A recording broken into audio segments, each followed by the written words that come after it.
Claire Bennett heard the word before she understood why it frightened her.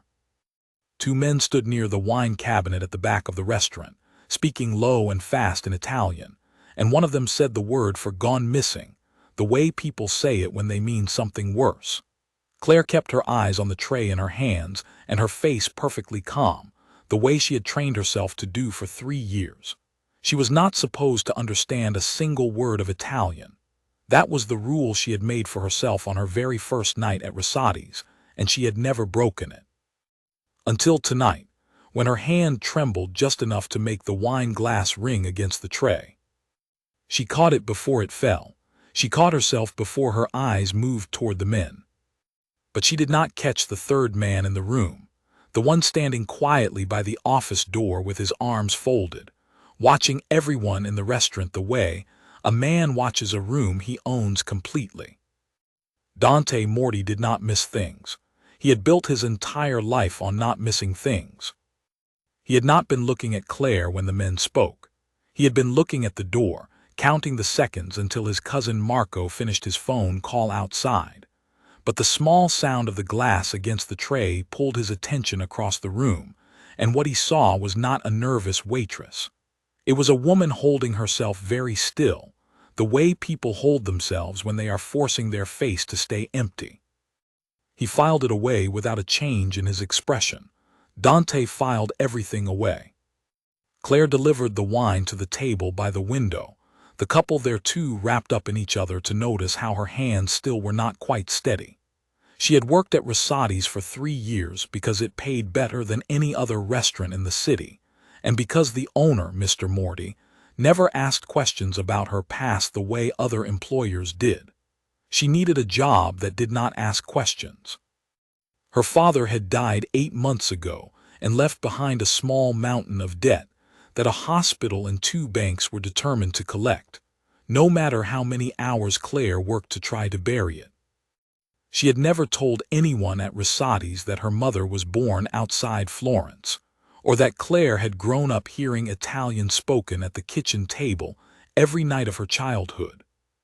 She had never told anyone that she understood every word the kitchen staff said when they thought no customers could hear them, or every word the men who came in through the back door said when they thought the same thing. It had never mattered before tonight. Tonight it mattered very much. She finished her section of tables by 9, sent her last order to the kitchen, and untied her apron in the small hallway behind the dining room, the one that led to the restrooms and, at the very end, to a door marked private that she had never once opened in 3 years. She was reaching for her coat when she heard footsteps behind her, unhurried, deliberate, the kind of footsteps that did not need to rush because they already knew exactly where they were going. "Miss Bennett." She turned. Dante Morty stood a few feet away, his hands in his pockets, his dark eyes doing the same slow, careful reading of her that she imagined he did to every person who walked through his restaurant. He was not a large man, not the kind of man who filled a doorway, but there was something in the stillness of him that made people lower their voices without knowing why. "Mr. Morty," Claire kept her voice light, "is something wrong with my section?" "Nothing is wrong with your section." He tilted his head slightly. "You dropped a glass tonight, almost." "It slipped. I'm sorry, I'll be more careful." "You caught it before it hit the floor." He said this simply, as though it were an interesting fact rather than an accusation. Most people who almost drop a glass, they drop it. Their hand jumps and the glass goes. You caught yours in the middle of the air. That takes very good control, Miss Bennett, or very good reason to be paying close attention to something else in the room. Claire felt her pulse pick up but kept her expression polite and slightly confused, the expression of an ordinary waitress being asked an unusual question by her boss. "I don't know what you mean. I've just always had steady hands." Dante studied her for another moment, long enough that she had to work not to look away first. Then he nodded, as if filing the matter away for later, and the coldness in his face eased into something closer to simple courtesy. "Get home safe. The streets are not always kind at this hour." "Thank you. Good night, Mr. Morty." She walked out into the cool evening air and did not let herself breathe properly until she was 2 blocks away, her heart still pounding, her mind replaying the conversation by the wine cabinet over and over. Gone missing. She had heard it clearly.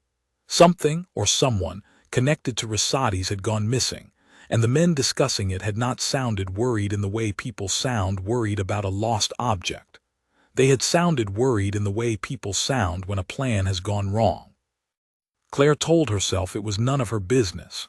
She told herself this the entire walk home, and again while she made tea in her small kitchen, and again while she lay awake staring at the ceiling of her apartment. She told herself the same thing the next morning, and she almost believed it by the time she arrived for her shift. The restaurant looked exactly as it always did, warm and golden and smelling of garlic and fresh bread, the kind of place that made tourists believe they had found something authentic. Claire tied her apron and checked her section, and told herself that whatever she had heard the night before had nothing to do with her, that she was a waitress who served pasta and poured wine and went home, and that the rest of what happened inside Rosati's walls was simply not her concern. She kept herself busy through the lunch rush, refilling water glasses and reciting the specials, and for a while the ordinary rhythm of the job pushed the fear to the back of her mind. Her coworker Grace, who had trained beside her on her very first week at Rosati's, leaned over the service station while they waited on an order and asked if she was feeling well. "You look pale," Grace said, sliding 2 plates onto her tray. "Did you sleep at all?" "Not really," Claire admitted. "Bad dreams." "About what?" Claire almost laughed at how close the question came to the truth. "Nothing important. Just tired, I think." Grace gave her a sympathetic look and hurried off toward table 6, and Claire was left alone at the station with her thoughts circling back to the 2 men by the wine cabinet, to the words she had understood so clearly, to the careful stillness in Dante Morti's eyes when he had watched her almost drop the glass. She told herself again that it meant nothing, that businessmen argued about shipments and missing paperwork all the time, that she was building a frightening story out of a handful of ordinary words spoken in a language she happened to understand. But she did not fully believe herself, and some small, alert part of her mind kept returning to the office door at the end of the hallway, the one marked private, and to the 2 men who had lowered their voices without lowering them quite enough. By early afternoon, the lunch crowd had thinned, and Claire found herself glancing toward the front of the restaurant every time the door chimed, half expecting to see the 2 men from the night before walk back in. Neither of them appeared. Instead, a delivery van pulled up outside, and 2 of the kitchen staff went out to help carry in crates marked with foreign labels, speaking to each other in low, quick Italian that Claire understood without meaning to. Nothing in what they said sounded unusual, only complaints about the weight of the crates and a joke about one man's aching back.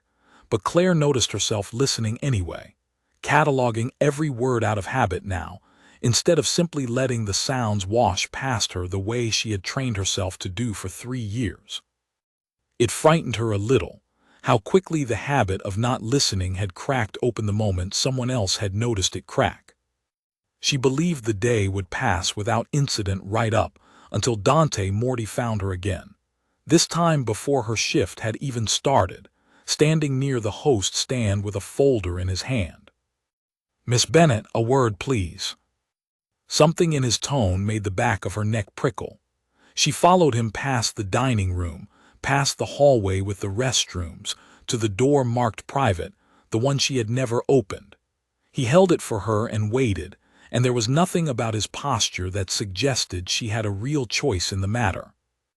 Inside was a plain office, a desk, 2 chairs, a window with the blinds closed even though it was still daylight outside. Dante closed the door behind them, not locking it, not yet, and gestured for her to sit. She did, her hands folded carefully in her lap, her face arranged into pleasant confusion. "Is there a problem, Mr. Morty? I want to ask you something, and I want you to think carefully before you answer." He sat across from her, unhurried, his eyes never leaving her face. "Where did your mother grow up, Miss Bennet?" The question landed like a small, cold stone dropped into still water. Claire kept her breathing even. "Ohio. Why do you ask?" "I did not ask about your mother's home in this country." His voice was mild, almost gentle, which somehow made it worse. "I asked where she grew up." Claire's mind raced through every possible answer, every possible lie, and understood in that instant that he already knew.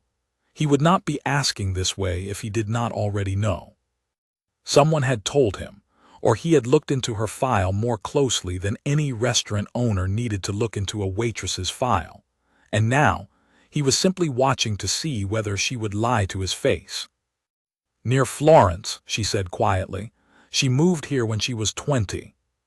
Something shifted in Dante's expression, not surprise but a kind of quiet confirmation, as though a puzzle piece had finally clicked into the shape he expected. "And she spoke to you in Italian. At home, growing up." Claire's throat felt tight. "Sometimes." "Miss Bennet." He leaned forward slightly, his voice dropping, though there was no one else in the room to overhear them. "I do not think 'sometimes' is the honest word. I think you understand every word spoken in this restaurant, in any language, and I think last night you heard something you were not meant to hear, and I think the reason your hand shook was not nerves about a wine glass." Claire's heart was pounding so hard she was certain he could see it in her throat. She thought about denying it again, about holding onto the careful, empty face she had practiced for 3 years. But something in his eyes told her that further denial would only make things worse, that a man like Dante Morty did not ask a question twice if he already believed he knew the answer, and lying to him now would be its own kind of confession. "I don't repeat anything I hear," she said instead, her voice low and steady despite the fear running through her. "Whatever I understand, whatever I've ever understood, in 3 years I have never once repeated it to anyone. Not a single word." Dante watched her for a long moment, and in that moment Claire understood something about him that surprised her. He was not simply deciding whether to believe her. He was deciding something larger, something that seemed to weigh on him in a way she had not expected from a man who ran his business with such icy control. Finally, he sat back in his chair. "I believe that you have not repeated anything," he said slowly, "for now. But you understand my position, Miss Bennet. A woman who speaks Italian and pretends she does not, working in the back rooms of a restaurant like this one, hearing things that men like my associates discuss when they believe no one understands them. This is not a small thing to discover." "I never asked to understand any of it," Claire said, and for the first time her voice cracked, just slightly, the fear finally breaking through the calm she had held so carefully. "I took this job because it paid well and because nobody asked questions about my father's debts or why I needed the hours. I never wanted to hear anything that wasn't meant for me." Dante's jaw tightened, and for a moment something almost like sympathy crossed his features before he smoothed it away. "Wanting has very little to do with it now." He stood, walked past her, and Claire heard the soft click of the lock turning in the door behind her. Her whole body went still. "I am not going to hurt you," he said, reading the fear in her posture before she could hide it. "I locked the door because I do not want anyone else walking in on this conversation, not because of what I intend to do to you, because of what I need to say to you and what I need you to understand clearly, without interruption." Claire turned in her chair to face him, her heart still hammering, and waited. "From tonight," Dante said quietly, "you will not go back to pretending, not with me. I will speak to you the way I speak, and you will answer me honestly, and in return I will make certain that whatever you have heard, whatever you will hear, does not become a danger to you. But you must understand something, Miss Bennet. Once I trust you with knowing what I know, there is no going back to the woman who serves wine and hears nothing. Do you understand what I am telling you?" Claire looked at him, at the locked door behind her, at the careful stillness of a man who had just changed the entire shape of her life in the space of one conversation, and she understood exactly what he was telling her. There would be no unlearning what she knew. There would be no returning to the safe, simple version of her job. She was being pulled into something far larger than a restaurant, and the only choice left to her now was how she would face it. "I understand," she said. Dante studied her a moment longer, then unlocked the door, though he did not open it. "Good. Then we begin again tonight honestly. Come back after your shift. There are things you need to know for your own protection before this goes any further." He paused, his hand still resting on the door. "And Miss Bennet, whatever you have heard until now, whatever you hear from this point forward, you will find that some of it is far worse than you imagine, and some of it is not what you have been told to fear at all. I would rather you learn the difference from me than guess wrong on your own." He opened the door and walked out ahead of her, leaving Claire sitting alone in the office for a moment. Her hands finally beginning to shake now that no one was watching, her mind spinning with the knowledge that whatever safe, ordinary life she had built for herself over the last 3 years had just quietly, permanently, come to an end. Claire came back after her shift the way Dante had asked, and she found him waiting in the small office with 2 cups of coffee already poured, as though he had known exactly how long it would take her to finish closing her section. He did not smile when she walked in, but something in his posture was less guarded than it had been that afternoon, and he gestured for her to sit without locking the door this time. "You are not in trouble," he said, before she had even settled into the chair. "I want to say that clearly because I saw your face when you walked in. Forgive me if I don't relax right away." Claire wrapped her hands around the coffee cup more for something to hold than for warmth. "Yesterday, you locked a door on me. And today I did not." He studied her for a moment. "I told you I would explain things to you for your protection. That is what tonight is for." Over the next half hour, Dante spoke carefully, choosing his words the way a man chooses stones to cross a river, testing each one before he trusted his full weight to it. He told her that Rosati's was, in part, exactly what it appeared to be, a family restaurant that had fed the same neighborhood for 2 generations. He also told her, without ever using the words she expected him to use, that his family's business extended beyond plates of pasta and bottles of wine, and that certain conversations happened within these walls that were never meant to be repeated outside them. "I am not asking you to be part of anything," he said. "I am telling you this so that you understand why it matters that you keep your silence, and why I need to know I can trust you to keep it." "You already know I've kept it for 3 years," Claire said, "without you even asking me to. 3 years of not understanding is easy to keep silent about." His eyes held hers. "Now you understand that I know you understand. That is different. That requires a choice from you every single day, not an accident of never being tested." Claire turned this over in her mind and found she could not argue with it. She thought of her father, of the debts still sitting in her mailbox every week, of the ordinary life she had been trying so hard to protect by staying quiet and small and unremarkable. She had never wanted to be someone Dante Morty needed to worry about. She had simply wanted a paycheck. "What happens now?" she asked finally. "Do I still have a job here?" "Of course you still have a job here." Something almost like offense crossed his face. "I am not in the habit of punishing people for the accident of their mother's birthplace, Miss Bennet. I am only asking that going forward, if you hear something, you come to me rather than carrying the worry alone. It is safer for you that way, and it is safer for everyone else." Claire studied him, trying to read past the calm surface to whatever lay beneath it. "Why does it matter to you whether it's safer for me?" Something flickered behind Dante's eyes, quick and unreadable, gone before she could name it. "Because a frightened person who does not know who to trust makes mistakes," he said smoothly. "And mistakes in my world are expensive." It was not the whole answer, Claire thought, but it was the answer he was willing to give her tonight, and she let it stand. Over the following 2 weeks, something between them shifted in small, careful increments. Dante began speaking to her in Italian occasionally, testing her the way he had tested her that first night without her knowing. Only now she knew, and she answered him back without pretending otherwise. It became, strangely, one of the few honest exchanges in her day. A handful of sentences traded across the dining room floor while customers ordered wine and complained about slow service. Sentences that meant nothing important, and yet felt like the truest conversation she had all shift. She noticed things about him she had never had reason to notice before.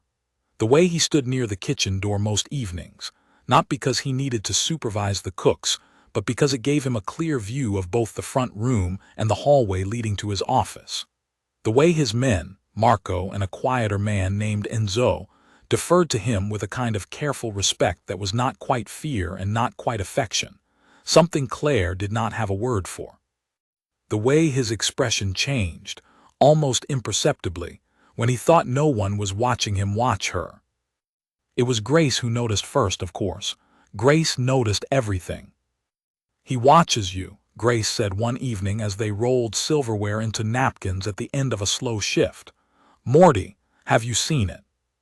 Claire kept her eyes on the fork in her hands. "He's the owner. He watches everyone."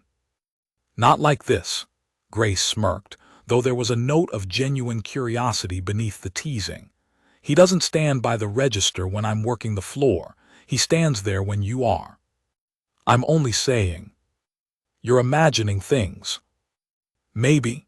Grace shrugged, unconvinced, and let the subject drop, though Claire caught her glancing toward the kitchen door more than once for the rest of the night, checking whether her theory held. Claire told herself it did not matter either way. A man like Dante Morty did not become interested in a waitress with a mountain of debt, and a dead father's name still attached to hospital bills. Whatever attention he paid her had to do with the danger she now represented to him, the risk of what she knew, nothing more. She held on to that explanation firmly, the way she held on to most things that frightened her, by refusing to look at them too closely. The trouble arrived on a Thursday, in the shape of a man Claire did not recognize, sitting alone at a table near the window, ordering slowly and watching the restaurant with more attention than any single customer should need. He was polite when Claire took his order, his accent smooth and difficult to place, his eyes moving past her shoulder toward the hallway that led to Dante's office each time she approached the table. "Busy place," he said the second time she refilled his water glass. "Family run, isn't it? I heard the owner keeps everything close, doesn't like outsiders knowing much about how things work back there." "I really wouldn't know," Claire said pleasantly. "I just serve the tables." "Sure," he smiled, and there was something in it that made the hair on her arms rise, something practiced and cold beneath the friendliness. "You've worked here a while though, haven't you? Long enough to pick up a few things. People always do, working somewhere long enough." "I couldn't say." Claire kept her voice light and stepped back from the table. "Can I get you anything else?" "Not right now." His eyes tracked her as she walked away, and Claire felt the weight of that attention all the way back to the kitchen, where she set down her tray with hands that were not quite steady for the second time in 2 weeks. She found Dante near the wine cabinet within the hour, and this time she was the one who approached him first. "Table by the window," she said quietly, keeping her voice low enough that no one else could hear. "The man's sitting alone. He's been asking questions about the restaurant, about what people who work here might know." Dante's expression did not change, but something in his stillness sharpened, the way a wire pulls taut before it snaps. "What kind of questions?" "Careful ones, like he already knew the answers and wanted to see if I'd give them to him anyway." Dante was quiet for a long moment, his eyes moving briefly toward the window table without lingering long enough to be obvious. "Do not go near that table again tonight," he said finally. "Send Grace to take over his service. Tell her nothing about why." "Who is he?" "Someone I recognize and someone you should not need to." His tone had gone flat, controlled in a way that told Claire the calm was costing him effort. You did the right thing coming to tell me.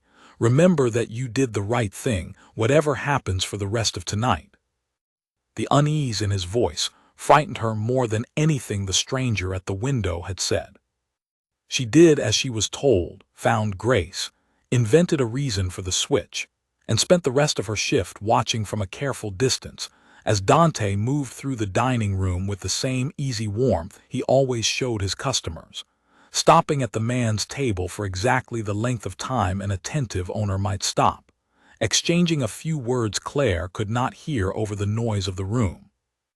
The man left without incident just before 10, dropping cash on the table and offering Claire a small, knowing nod on his way out the door, the kind of nod that felt less like a farewell and more like a promise that this would not be their last meeting.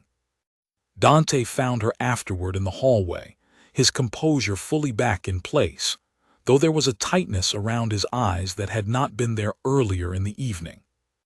"His name is Renner," he said without preamble. "He works for a family that does not like mine very much and has not for a long time. He was not here for the pasta." "Was he here for me?" "He was here to see what he could learn from anyone. You happen to be the one he chose to test." Dante's jaw tightened. "It will not be the last time someone tests you, Miss Bennet, now that certain people have started to wonder how much a waitress at Rosati's might understand. I need you to be more careful than you have ever been in your life, starting tonight." "You're frightening me." "Good."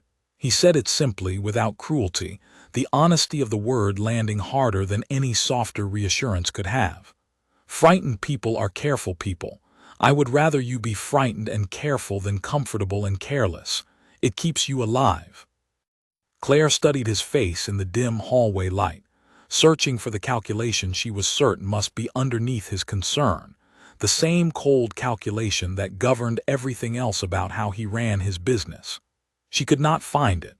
What she found instead unsettled her more, something that looked unmistakably like a man worried for a person he did not want to lose. "Why do you care what happens to me?" she asked again, the same question she had asked him weeks earlier, and this time she did not let him deflect it with talk of expensive mistakes. Dante was quiet for a long moment, long enough that Claire thought he might not answer at all. Then he reached out, not touching her, only resting his hand briefly against the wall beside her shoulder, close enough that she could feel the warmth of him even in the cool hallway. "Because you kept my secrets for 3 years before I ever asked you to," he said quietly. "Because you told me the truth tonight instead of hiding it out of fear. In my life, Miss Bennet, that kind of honesty is rare enough to be worth protecting." He paused, his eyes searching her face for something she could not name. "Perhaps it has become more than that. I have not decided how much I am willing to admit yet, even to myself." He stepped back before she could answer, straightening his jacket, the careful mask of the restaurant owner sliding back into place as though it had never slipped at all. "Go home. Lock your door tonight and do not walk your usual route. I will have someone make sure you get there safely." The days that followed felt different in a way Claire could not have explained to anyone outside the walls of Rosati's. She noticed a car parked across the street from her apartment some mornings, gone by the time she left for her shift, and she told herself it was only Dante keeping his promise, though no one ever confirmed it and she never asked. She noticed Marco lingering near the front door more often than he used to, his eyes moving over each new customer with a thoroughness that had not been there before Renner's visit. She noticed, too, that Dante himself had grown quieter around her at work, more careful with his words in front of others, as though he regretted how much he had revealed in the hallway that night and was trying, with limited success, to build the wall back up between them. It did not entirely work. She caught him watching her more than once across the dining room, and though he always looked away quickly, composed and unreadable again within a heartbeat, she had already seen enough in that unguarded second to know that whatever he had admitted to her had not simply evaporated because he wished it had. Grace noticed the shift too, though she read it differently than Claire did. "You've gone quiet," Grace said one slow afternoon, sliding into the booth across from Claire during their break. Quieter than usual, I mean. Ever since that strange man sat by the window last week. What did he say to you? Nothing important. Claire kept her eyes on her cup of tea, just asked a lot of questions I couldn't answer. Morty seemed upset that night, more than I've ever seen him. Grace studied her friend's face with the sharp, patient attention of someone who had spent years learning to read people for a living. You two have been acting strange around each other. Strange like something happened, not strange like nothing did. Nothing happened, Grace. I didn't say something happened between you. Grace's smile was gentle, not unkind. I said something happened. There's a difference, and you just proved which one it was by not asking me what I meant. Claire had no good answer for that, and Grace, to her credit, did not push further, only reached across the table and squeezed her hand once before their break ended, and the afternoon rush pulled them both back to the floor. That evening, after closing, Dante asked her to stay behind again, though this time he did not bring her to the office. Instead, he walked with her to the back door, the one that opened onto the alley behind the restaurant, and stood beside her while she waited for the car he insisted on sending. The same quiet arrangement that had become part of her routine over the past week without either of them ever discussing it directly. Renner has not come back, he said, watching the alley rather than her. That is not necessarily good news. Men like him do not disappear because they lost interest. They disappear because they found what they were looking for somewhere else, or because they are waiting for a better moment to return. You think he'll come back for me specifically? I think it would be foolish of me to assume otherwise. Dante turned to look at her then, and in the dim light of the alley his face looked younger somehow, less like the composed owner of Rosati's and more like a man carrying a weight he had not expected to carry. I have put you in more danger than you agreed to when you took a job serving wine, Miss Bennet. I am aware of that. I do not know how to undo it, only how to try to keep you safe within it. I don't think you put me in danger, Claire said quietly. I think my mother did, the day she taught me a second language at her kitchen table. You just happened to be standing there when it finally mattered. Something almost like a smile touched the corner of Dante's mouth, brief and unguarded. Perhaps it does not change what I owe you now. The car arrived before either of them could say more, and Claire climbed inside with a small, unfamiliar warmth sitting alongside the fear in her chest, unable to decide, as she watched Dante grow smaller through the rear window, whether the two feelings were meant to exist together this comfortably, or whether she was only now beginning to understand how much trouble she had truly walked into the night. She almost dropped a wine glass. She rode home that night with the strange, unsettled feeling of having glimpsed something true beneath the surface of a man who showed the world almost nothing true at all, and she carried the weight of Renner's knowing smile and Dante's quiet admission with her long after she had locked her own door behind her, unable to decide which one frightened her more. The call came at 2 in the morning, and Claire knew before she even answered it that something had gone badly wrong. Do not go to work today. Dante's voice was tight, controlled in a way that told her he was working very hard to keep it that way. Stay in your apartment. Keep the door locked. Someone will be outside within the hour. What happened? Claire sat up in bed, her heart already racing. Dante, tell me what happened. A pause, long enough that she heard him exhale slowly on the other end of the line. Enzo was found near the restaurant an hour ago, beaten badly. He is alive, but he will not be working for some time. Another pause. He was carrying a note with your name on it. Claire's stomach dropped. My name. Your full name and the address of this apartment. Dante's voice hardened. Renner wanted me to know he has been paying closer attention than I realized. I should have seen this coming sooner. I am sorry, Claire. It was the first time he had used her first name, and even through the fear flooding her chest, some small part of her noticed it, held on to it. What do I do? You do exactly what I tell you starting now." His voice steadied, the calm authority she had come to recognize settling back over the fear in it. "Pack a bag. Only what you need. My car will be outside your building in 20 minutes. You are not staying in that apartment another night until I know it is safe." Claire packed with shaking hands, throwing clothes and a few photographs of her father into a bag without really seeing what she was choosing, her mind circling uselessly around the image of a man she had never met beating another man half to death simply to send a message about her. She had wanted for 8 months, only to survive her father's debts and keep her head down. She had never imagined her own name written on a note beside a beaten man's body. The car arrived exactly when Dante said it would, and the drive to wherever he was taking her passed in a blur of dark streets and her own racing thoughts. When the car finally stopped, she found herself outside a modest, unremarkable house in a quiet neighborhood she did not recognize, nothing like the grand estate she might have expected from a man in Dante's position. He was waiting on the front step when she climbed out, and the moment she was close enough, he pulled her into a brief, fierce embrace that surprised them both, released almost as quickly as it had begun. "You are safe here," he said, stepping back, his composure visibly costing him effort. "This house belongs to no one who can be traced to me easily. No one outside Marco and myself knows you are here." "And Enzo," Claire's voice shook, "is he going to be all right?" "He will recover, physically." Dante's jaw tightened.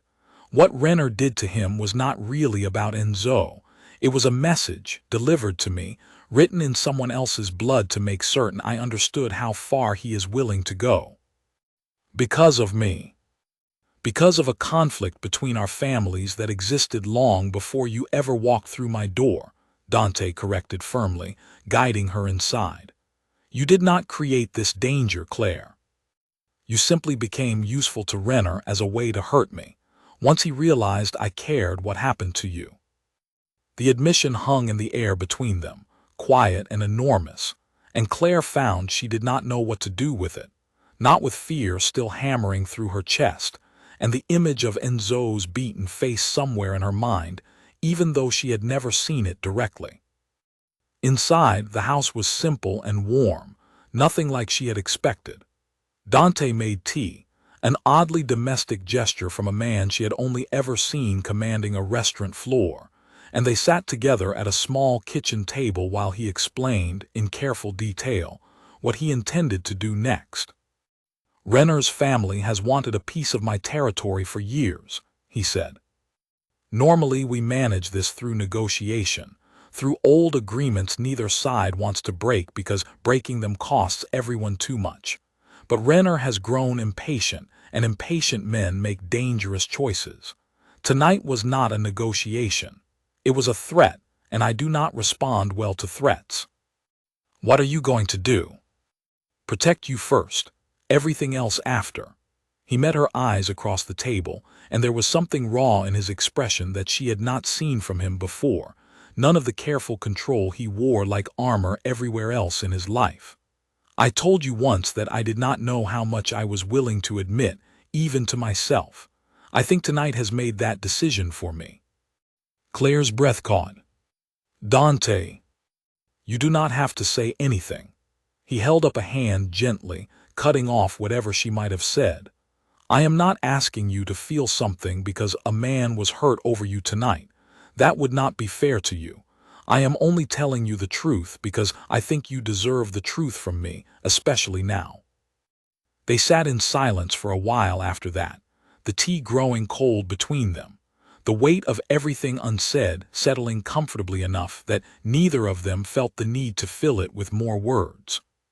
Claire found herself studying him in the soft kitchen light, this careful, controlled man who ran a criminal territory with icy precision, and yet had just admitted, awkwardly and honestly, to caring for a waitress who had wandered into his restaurant 3 years ago looking for nothing more than a paycheck.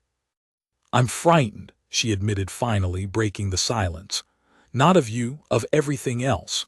Of Renner, of what happened to Enzo, of what might happen to me next." That is a reasonable thing to be frightened of. Dante's voice was gentle in a way she had rarely heard from him. I will not insult you by pretending the danger is smaller than it is, but I will tell you this. I have protected this territory and the people in it for a very long time, and I do not intend to fail now, with so much more at stake than I have ever had at stake before. Claire nodded slowly, drawing what comfort she could from his certainty, though the fear did not fully leave her chest. What happens to me now? Do I go back to work? Do I disappear? For now, you stay here, where I know you are safe. He reached across the table, hesitated, then let his hand rest near hers without quite touching it, a small, careful gesture that asked permission rather than assumed it. Marco will manage the restaurant floor for a few days. I need to meet with people. Make certain Renner understands there will be consequences for tonight that far outweigh whatever he believed he was gaining. Consequences that could get you hurt too. Perhaps. He did not flinch from the possibility, though something in his eyes softened at her obvious worry for him. It is the life I chose a long time ago, Claire, before I ever imagined someone like you would be sitting at my table asking whether I would be safe. I cannot promise you a life free of danger. I can only promise you that I will do everything within my power to make certain you are not the one who pays for it. Claire let her hand close over his on the table, the first time she had touched him deliberately since this had all begun, and felt him go very still, as though he had not expected her to close the distance first. Then let me help, she said. Not with whatever violence you're planning, but you needed someone who understood Italian without anyone knowing it, and that person is still me. Let that be useful to you instead of just a danger you have to manage. Dante studied her for a long moment, something complicated moving behind his eyes, gratitude and worry, and a reluctance to put her further into harm's way, all warring for space. I will think about it, he said finally, which she understood from a man who rarely left anything undecided, was as close to a yes as she was likely to get that night.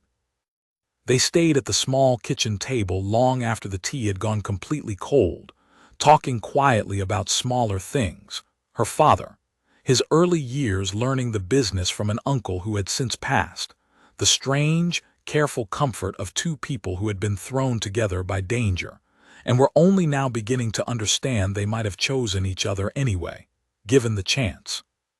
Outside, the neighborhood stayed dark and quiet, and for a few hours, inside the unremarkable little house that belonged to no one who could be traced, Claire allowed herself to feel something close to safe, even knowing that safety, for people caught in Dante Morti's world, was never anything more than temporary.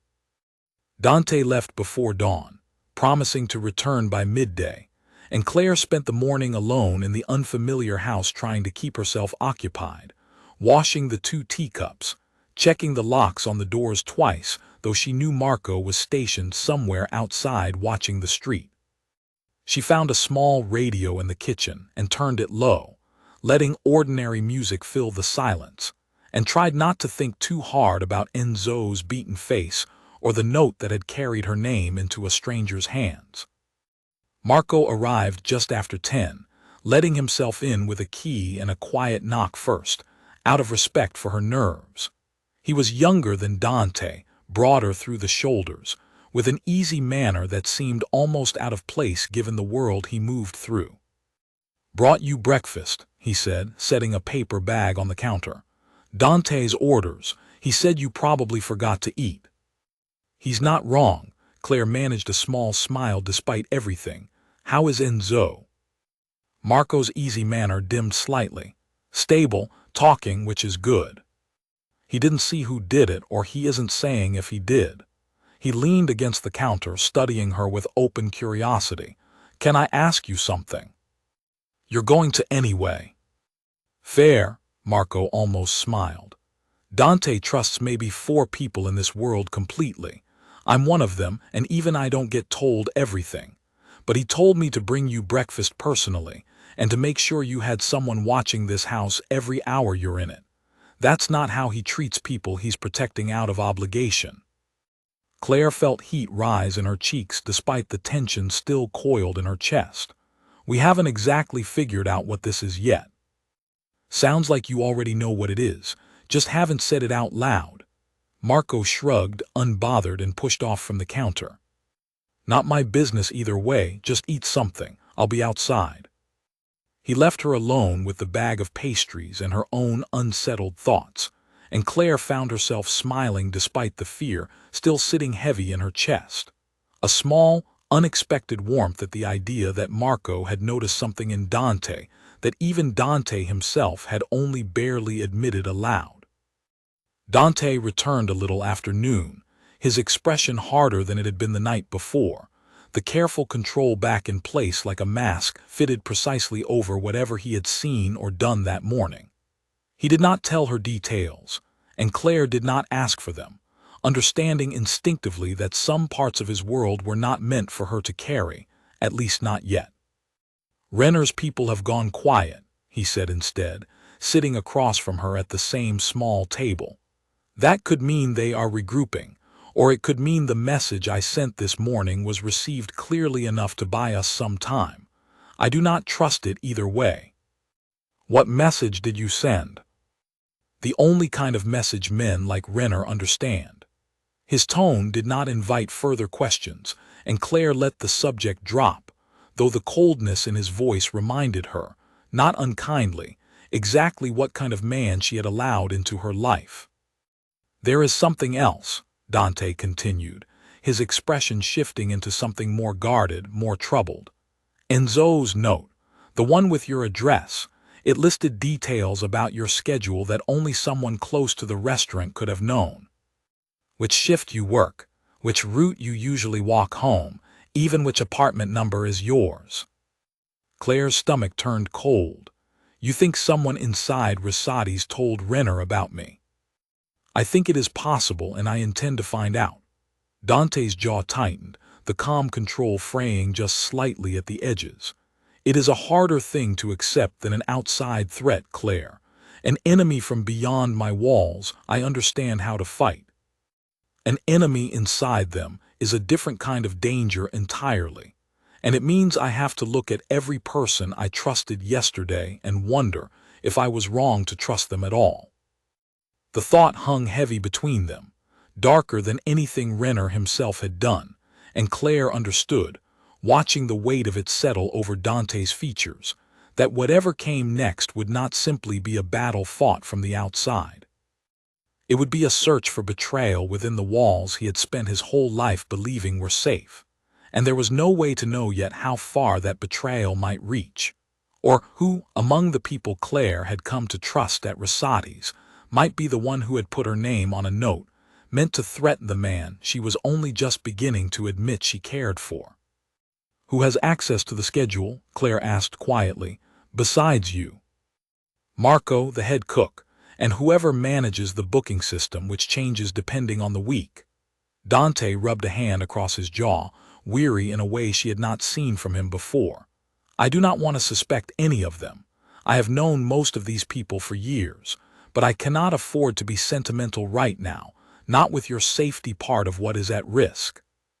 "I trust Grace," Claire said, thinking of her friend's easy warmth, the way she had noticed the change between Claire and Dante before either of them had said a word about it.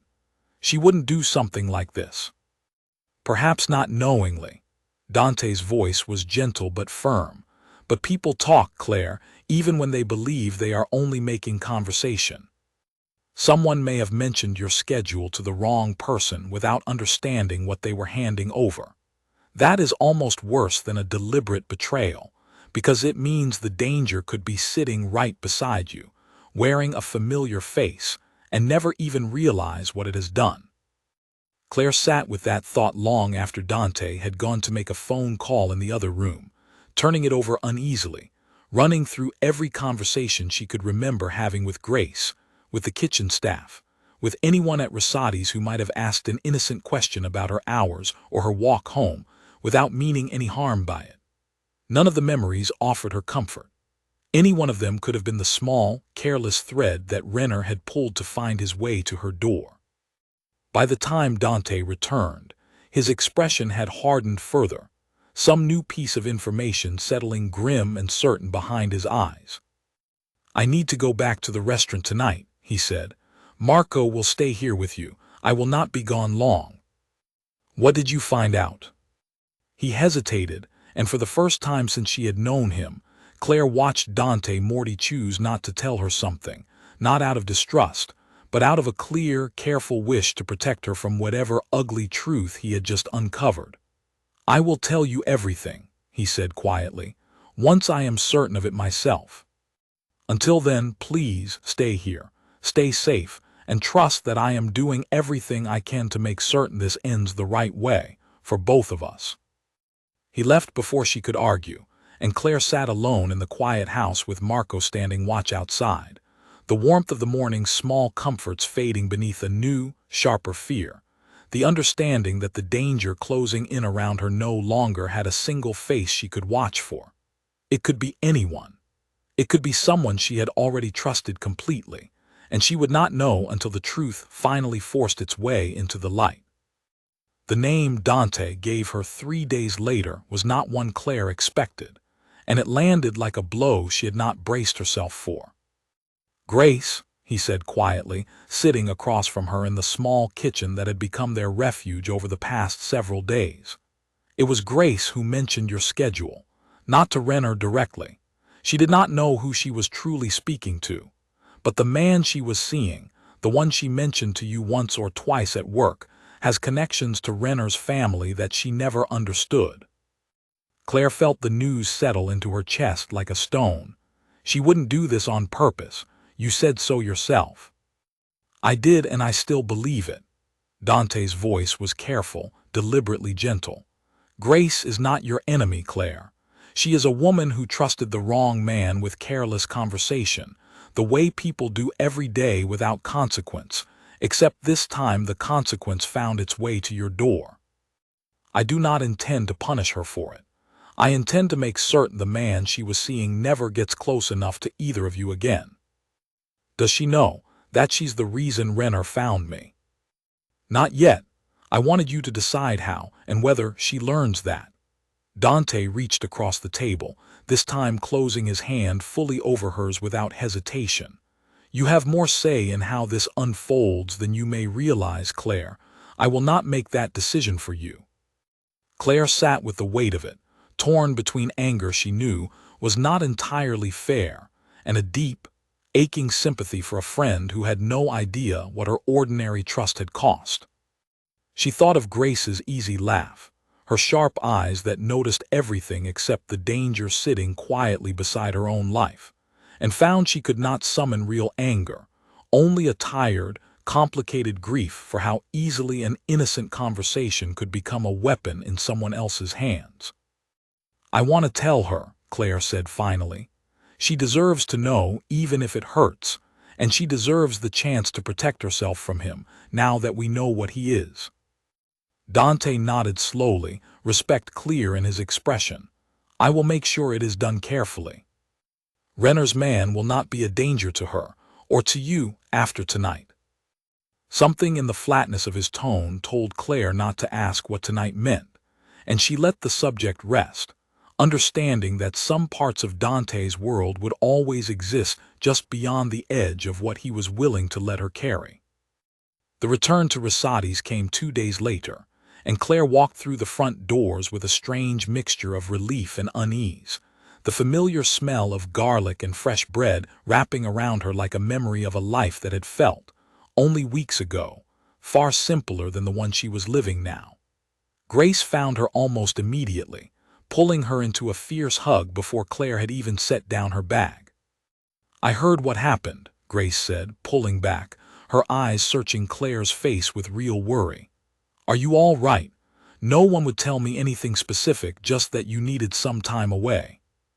Claire hesitated, weighing Dante's offer to handle the conversation for her against her own need to be the one who told her friend the truth. "Can we talk after the shift?" Grace's expression sobered immediately, reading the seriousness in Claire's voice. "Of course, whatever it is." The conversation that evening was harder than Claire had prepared for, watching Grace's face move through confusion, then horror, then a guilt so raw it made Claire reach across the table to steady her before she had even finished speaking. "I did this," Grace whispered, her hands pressed to her mouth. "I told him things. Small things I thought they were nothing, just talking the way you talk to someone you're seeing. I never once thought," she broke off, shaking her head, tears standing in her eyes. "Claire, I am so sorry. If something had happened to you because of something I said without thinking." "Nothing happened to me," Claire said firmly, gripping her friend's hand. "And it wasn't your fault. You didn't know who he really was.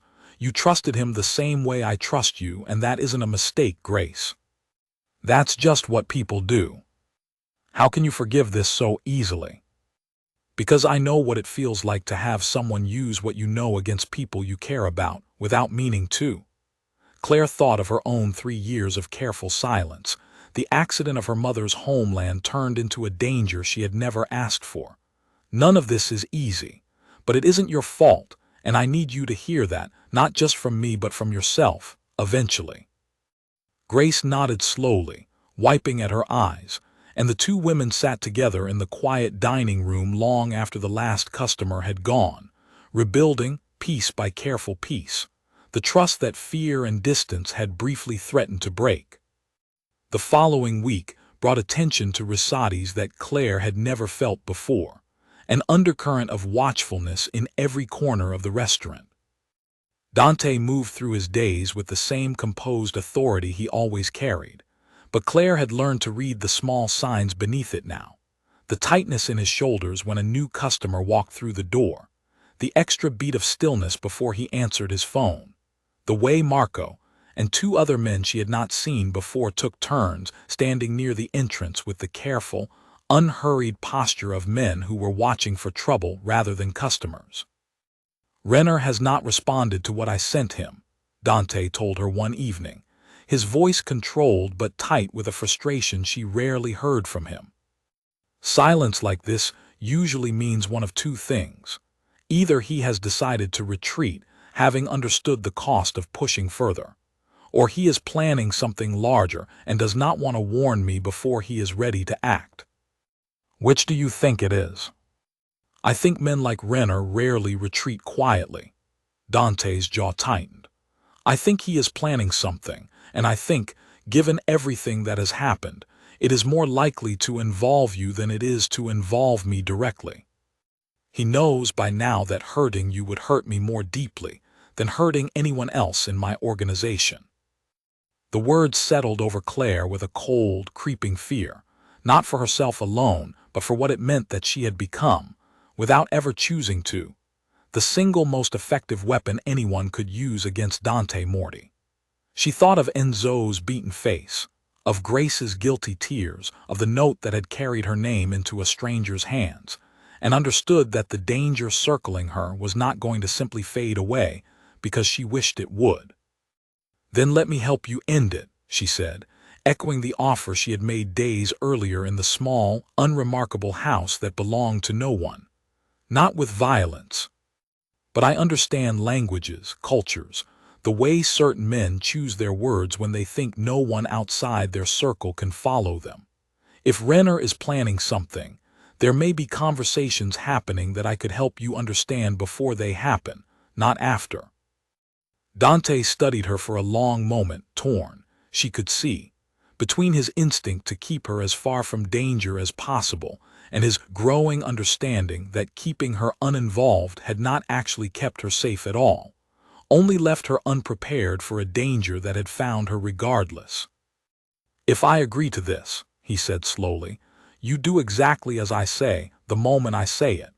No hesitation, no decisions made on your own instinct in the middle of something dangerous. Do you understand?" "I understand." "Then there is a meeting in 3 days," Dante said, his voice dropping lower, more serious than she had ever heard it. "A gathering that includes men from several families, arranged to discuss territory and old agreements, the kind of meeting where careful words matter more than anything else said aloud. Renner's people will be there." I believe he intends to use it as cover for something else entirely, and I need someone in that room who can hear what is truly being said beneath the surface of it. Someone Renner will not expect to understand every word.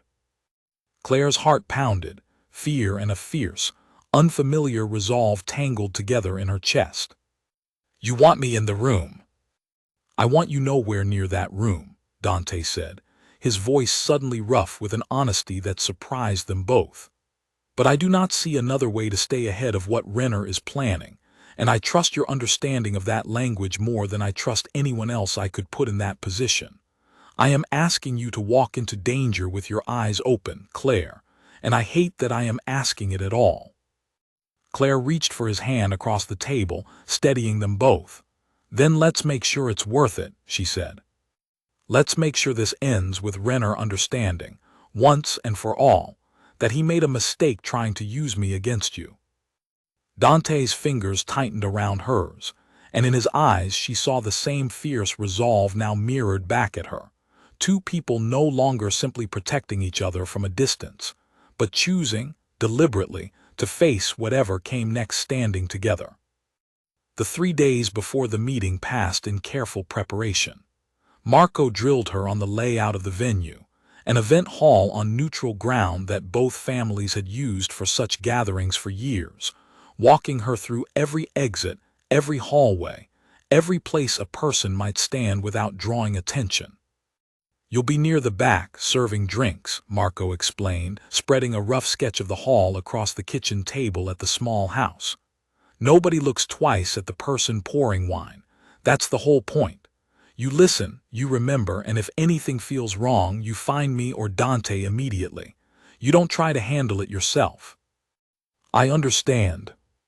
"I need you to actually understand it, not just say the words." Marco's easy manner had vanished entirely, replaced by a seriousness Claire had not seen from him before. "Renner is smart, and he is patient, and if he has any idea who you really are in that room, this whole plan falls apart badly. You have to be invisible. Just a woman pouring wine, nothing more, no matter what you hear." Claire nodded, understanding the weight of what he was asking, and spent the following 2 evenings rehearsing, memorizing the layout of the hall until she could picture it with her eyes closed, practicing the calm, unreadable expression she had worn for 3 years at Rosati's without ever having to use it for something this dangerous. Dante kept his distance during the preparations, a deliberate choice, she came to understand, meant to keep their connection hidden from anyone who might later put together the pieces of who she truly was to him. It was strange, watching him move through the small house with careful professional distance during the day, only to find him sitting quietly beside her bed some nights, saying nothing, simply present, as though he needed to know she was safe with his own eyes before he could allow himself any rest. "You do not have to do this," he told her the night before the meeting, sitting on the edge of the bed while she lay awake beside him, unable to sleep. "I could find another way. A slower way, a less certain way, but another way regardless." "I know I don't have to." Claire turned to look at him in the dim light. "I want to. I spent 3 years hiding a part of myself because I thought it was safer to be invisible. I'm tired of being invisible only because I'm afraid, Dante. Let me be invisible tomorrow because I chose to be, because it helps end this instead of just delaying it." Dante reached out and brushed a strand of hair from her face, his touch gentle in a way that felt entirely separate from the controlled, careful man who ran his business with such precision. "You are the bravest person I have let into my life in a very long time," he said quietly. "I need you to come back to me tomorrow night exactly the way you are right now. Promise me that." "I promise." He stayed beside her until she finally drifted into an uneasy sleep, and when she woke the next morning, he was already gone, off to make whatever final arrangements the day required, leaving her alone with Marco and the growing, familiar weight of fear settling into her chest as the hours counted down toward evening. Marco arrived at the small house just after 6, carrying a simple black dress and a pair of shoes chosen, he explained, because they matched the uniform of the catering staff hired to work the event. Claire changed quietly in the back bedroom, studying her reflection in the mirror, hardly recognizing the calm, composed woman looking back at her, someone who did not look nearly as frightened as she felt underneath. "Remember what we practiced," Marco said as they drove toward the venue, the city lights sliding past the car windows in long, blurred streaks. "You don't know Dante. You've never met him before tonight. If anyone asks, your temporary staff, hired through an agency for the evening. You keep your eyes down, your tray full, and your ears open." "I remember. And if I say your name, just your name, nothing else, that means leave immediately, through whichever exit is closest. Don't look for me, don't look for Dante, don't stop to think about it. You leave." Claire nodded, her throat too tight for words, and watched the event hall come into view, a large, elegant building lit warmly from within, cars already lining the street outside as guests began to arrive for a gathering that looked, from the outside, like nothing more than an ordinary evening reception. She knew better. Somewhere inside those warm, golden windows, men from families who had spent years circling each other with careful hostility were gathering under the thin pretense of diplomacy. And somewhere among them was a man who had already proven he was willing to hurt anyone necessary to get what he wanted. Marco parked a block away, and Claire walked the rest of the distance alone, exactly as they had planned, blending into the small crowd of catering staff filing in through a side entrance, her tray of glasses balanced carefully, her face arranged into the same practiced, empty calm she had worn at Rosati's for 3 long years. She caught one glimpse of Dante across the crowded entrance hall as she passed through it, composed and distant in a dark suit, giving no sign whatsoever that he recognized her, and something in that deliberate blankness steadied her more than any reassurance could have. This was the plan working exactly as intended. She only had to trust it, and trust him, and remember every careful lesson Marco had drilled into her over the past 3 days. She found her position near the back of the main hall, took up her tray, and began to listen. The hall filled quickly, voices rising and falling in a mixture of English and Italian, the easy laughter of men who wanted to appear friendly layered over an undercurrent of tension that Claire could feel even before she understood a single word of it. She moved through the crowd with her tray, refilling glasses, offering small trays of food, playing her part so convincingly that no one so much as glanced at her twice, exactly as Marco had promised. She found Renner within the first 20 minutes, standing near the center of the room with 2 other men, his easy, practiced smile fixed firmly in place as he spoke with a cluster of guests who seemed entirely charmed by him. Claire's stomach turned at the sight of him, remembering Enzo's beaten face, the note carrying her own name, but she kept her expression carefully blank and approached his group with her tray extended. None of them looked at her twice. She was, exactly as intended, invisible. "Morty thinks his little show of strength changes anything," Renner was saying to the man beside him, his voice low, his Italian smooth and unhurried, clearly believing himself safely out of earshot in a room full of English conversation. "He forgets that patience is not the same as retreat. Tonight, while everyone is distracted with pleasantries, our people move on the shipment routes near the harbor. By morning, half his supply lines belong to us, and he will still be standing here shaking hands, congratulating himself on a peace that no longer exists." Claire's hands remained perfectly steady on her tray, though her heart pounded so hard she was certain someone must be able to hear it. She refilled a nearby glass, lingered just long enough to catch the final details, the harbor, the timing, a name she recognized as one of Dante's warehouse managers, and then moved calmly away, exactly as she had practiced, disappearing back into the crowd before Renner or his companions could register she had ever been standing close enough to hear anything at all. She found Marco near the side entrance exactly where he was supposed to be, and delivered the information in a low, rushed whisper, watching his expression sharpen with the same controlled urgency she had seen in Dante so many times over the past weeks. "The harbor tonight," Marco repeated quietly. "You're certain?" "Completely." Marco was gone within seconds, disappearing through a side door to relay the information, and Claire was left alone near the entrance, her heart still racing, uncertain whether to stay in position or find somewhere safer to wait. She chose to stay, telling herself the plan required her to remain until Dante or Marco gave her a clear signal otherwise, though the truth was simpler than that. She did not want to leave without knowing Dante was safe. It was nearly 40 minutes before she saw him again, moving through the crowd with the same easy, composed authority he always carried, though she had learned by now to read the tightness beneath his calm, the sharpness in his eyes that told her he already knew what she had overheard, that Marco's message had reached him, and something was already being set into motion to counter it.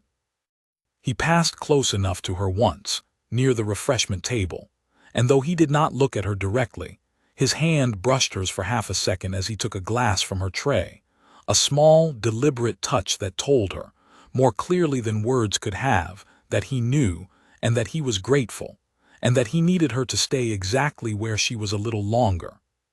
The evening stretched on, tense and interminable, guests mingling and toasting to agreements Claire now understood were built on nothing but careful lies, until finally, near the end of the reception, she noticed a shift in the room, a handful of Renner's men receiving quiet phone calls, their faces changing in real time from confident ease to something closer to alarm.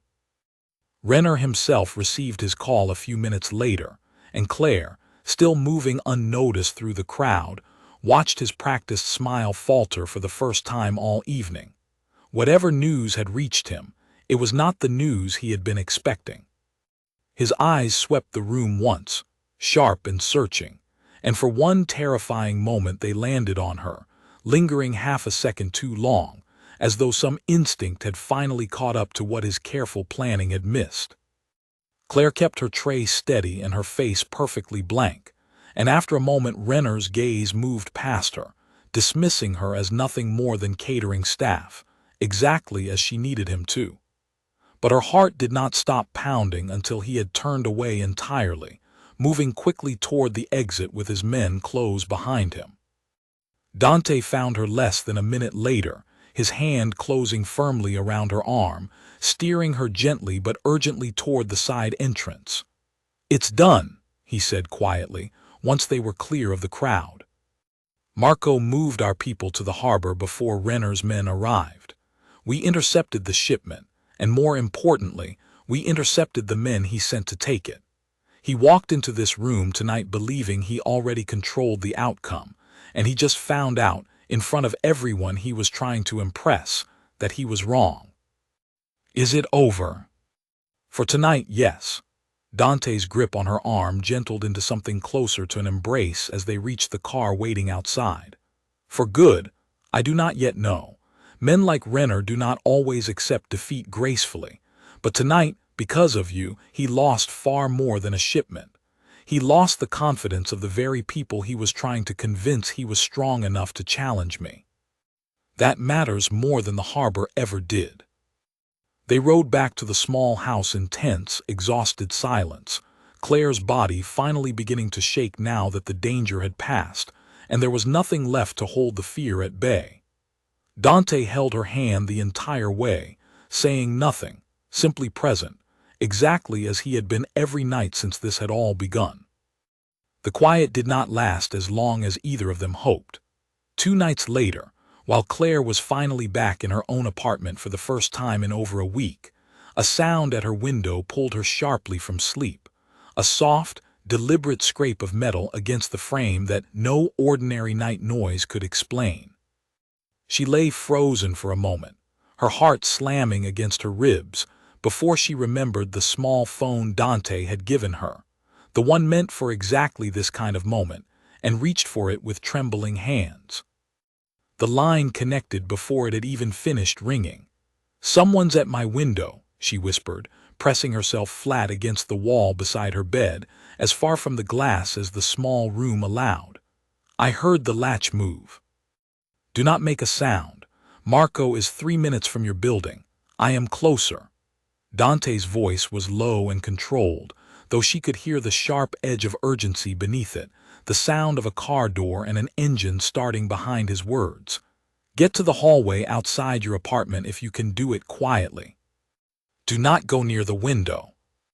Claire eased off the bed, every instinct screaming at her to move faster even as she forced herself to stay silent, and had just reached her bedroom door when she heard the window finally give, the soft, controlled sound of someone entering rather than breaking through, a professional's entry rather than a desperate one.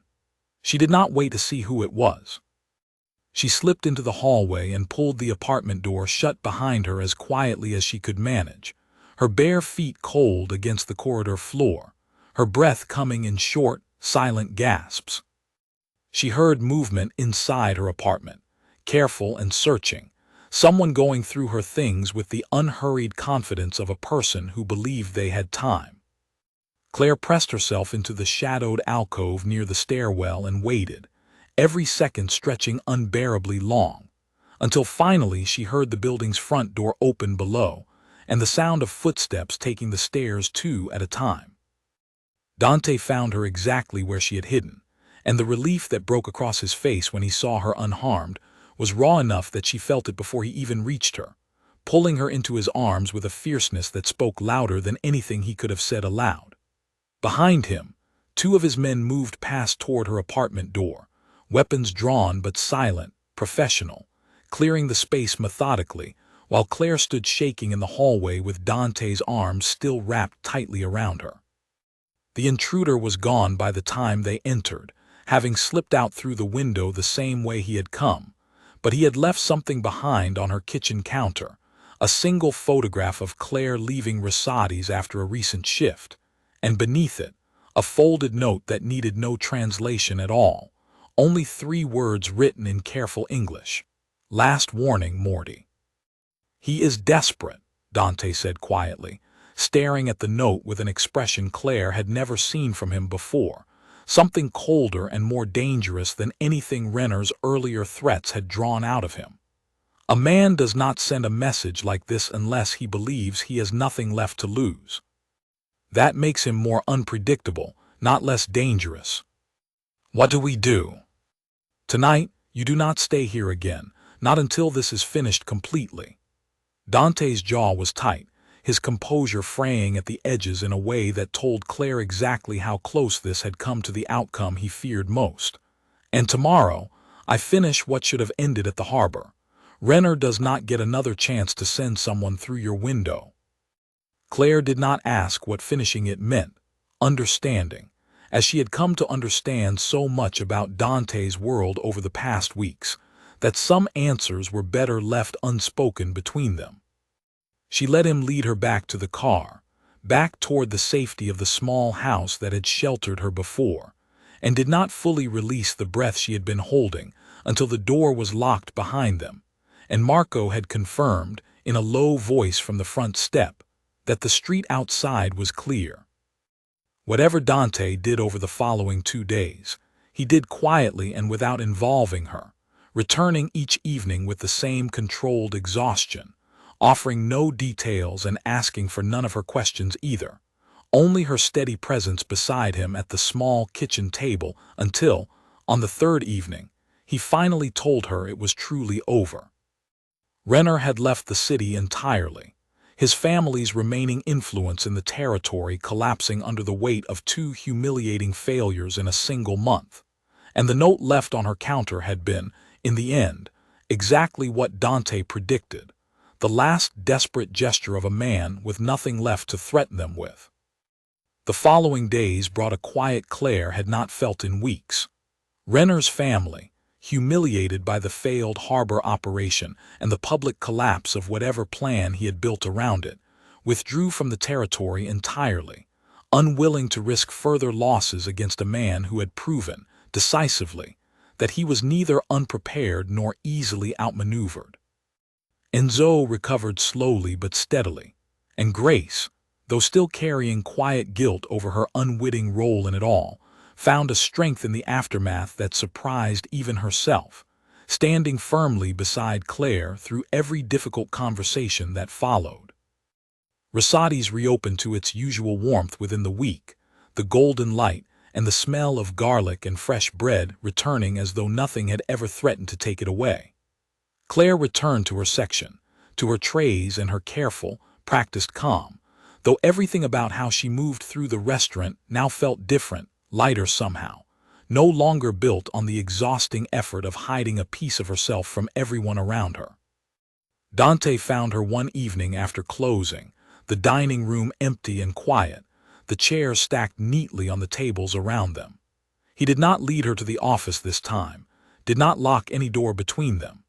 Instead, he simply stood before her, his composed authority softened into something Claire had only ever seen in small, private moments over the past weeks.